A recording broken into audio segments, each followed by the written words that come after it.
Paano ko ginawa itong bidet holder?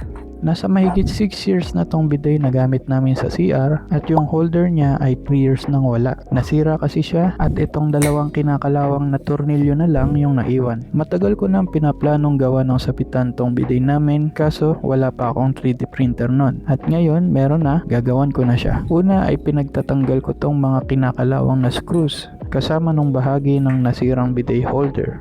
At itong tox o pinagkakapitan ng tornilyo.